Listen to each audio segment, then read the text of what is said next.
Hello, this is the Kenyan Siasa, and I'm Jabali Udawa Anadawa. Dear folks of the Kenyan Siasa, welcome to this episode where our focus is directed at the resignation of the immediate former US ambassador to Kenya, Ambassador Meg Whitman, that took place on 13th of this week. It is unusual, it is abnormal, it is out of the norm the way this resignation took place.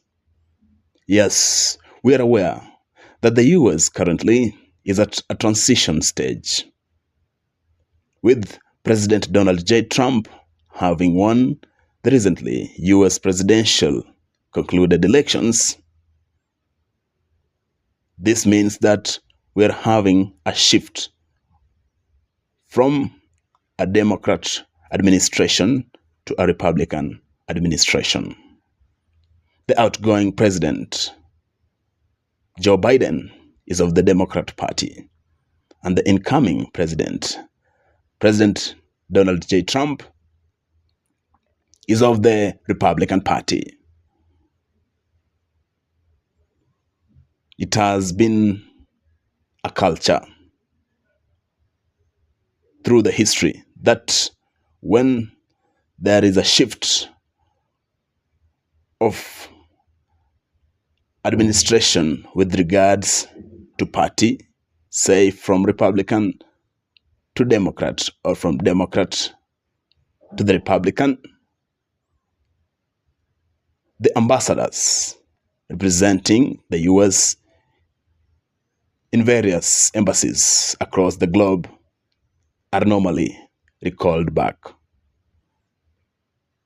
so that the new administration of a different party, I beg your pardon, appoints people who represent the ideals, the policies of their party fully, so that this new administration of a different party appoints people whom they are comfortable to work with, considering the fact that embassy or diplomatic representation is a sensitive and a crucial factor to any sitting government. However, this exercise is normally done after the newly elected president has officially assumed the office and a smooth transition has been fully done. But for this case, you can see that the transition is not yet over.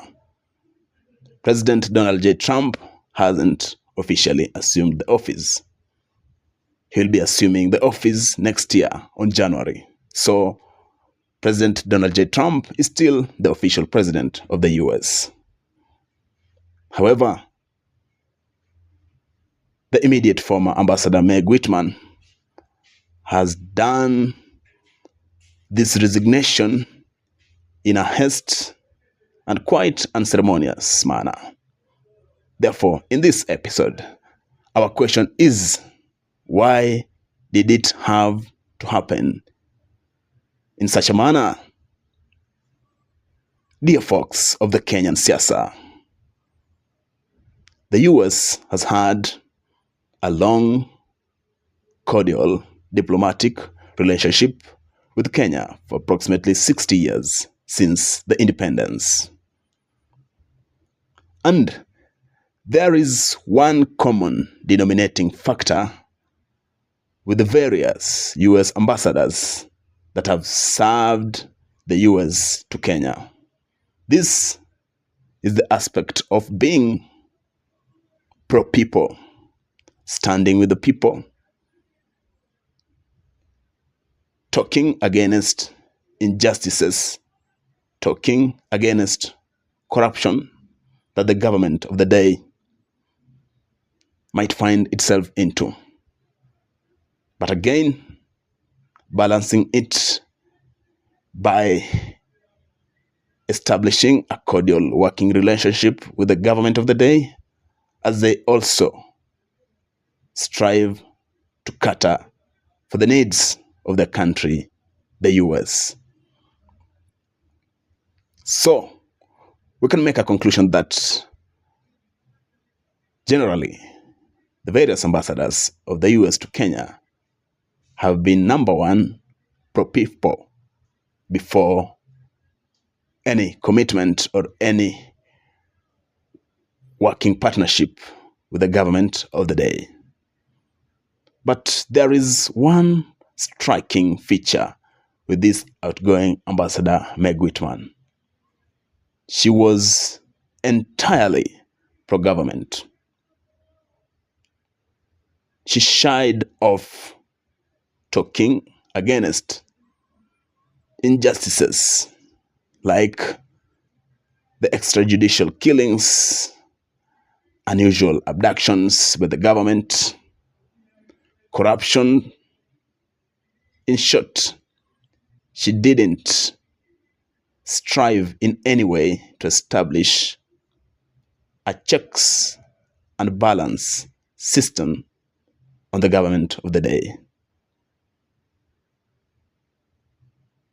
She comfortably settled in the same government, in the same bed with the government of the day, abandoning the citizens of Kenya. You will remember even in the just concluded 2022 general elections, where a huge faction of Kenyans felt that not everything was adhered to with regard to the presidential tallying. However, Meg Whitman extremely, to the excess, defended President William Ruto, lauded praises on that general elections, citing it as the most free and the most democratic elections witnessed recently in the African continent. Therefore, she incited a certain animosity among Kenyans, among a huge faction of Kenyans against her. And she began growing unpopular. Even when other ambassadors came together and condemned some actions by the government of the day, she shied off. Therefore, we can make a conclusion that she hasn't been pro-people, and she has grown to be unpopular. Now, with a shift of administration, with a shift from Biden, who appointed her, to Donald J. Trump, she definitely felt uncomfortable. She definitely saw it, that it was inevitable. It was imminent before she gets recalled back. Therefore, she saw it wise to take an early resignation so that she doesn't exit the stage with humiliation and embarrassment. Another factor that might have made Meg Whitman to take an early and ceremonious resignation was, or is, Donald J. Trump doctrines, principles greatly clashes with Joe Biden's or with the Democrats' side. And therefore, it is expected that various diplomatic working arrangements that had been set by President Joe Biden are going to get revoked by President Donald J. Trump. And the team representing the US in Kenya, its echelon will have to be recalled back. And therefore, it will be wise to take or to step aside when it is obvious that your goose has already been cooked and it's just a matter of time before you're recalled. Dear folks of the Kenyan Siasa, we come to the halt of this episode. For those of you who are subscribed to our YouTube channel,